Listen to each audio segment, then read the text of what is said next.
for the gold ang ating Philippine team sa gaganapin ng World Cheerleading Competition sa Germany ngayong buwan. Dayan Castillejo has the real score. Nagpakitang gilas ang Philippine team sa kanilang training sa Rizal Memorial Stadium kagabi bilang paghahanda para sa World Cheerleading Competition na gaganapin sa Berlin, Germany. Tumbling, stunts, pyramids, tossing at sayaw ang labanan sa kompetisyon. 2 minutes and 30 seconds kada performance kaya't kailangan high intensity at matinding stamina mula sa bawat membro ng team. 25 bansa ang lalahok kabilang ang powerhouse teams ng Japan, Germany at Thailand. Third place ang best finish ng Pilipinas sa nakaraang World Championships, kaya't determinado silang ma-improve ito sa Berlin.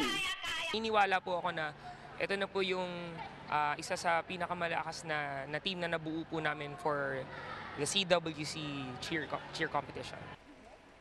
7 events ang sasalihan ng Pilipinas. Ang UP Pep Squad sasabak sa cheerleading team mixed event, team all-female, group stunts mixed at all-female group stunts. Sa kauna-unahang pagkakataon, magkakaroon ng partner stunts duo category. Sa event na ito, walang tumbling. 2 miyembro ng Ballet Philippines ang kinatawan ng Pilipinas. Suportahan niyo lang po kami. Actually, hindi lang po kami, pero suportahan po natin ang isa't isa para maitayo yung bandila ng Pilipinas.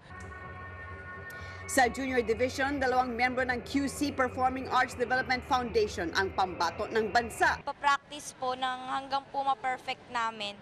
Yung hindi po kami titigil hanggang po sa makaya po ng katawan namin. Gaganapin ang World Cheerleading Championship sa Max Schmeling Halle sa Berlin sa November 21 at 22. Dayan Castillejo, ABS-CBN News.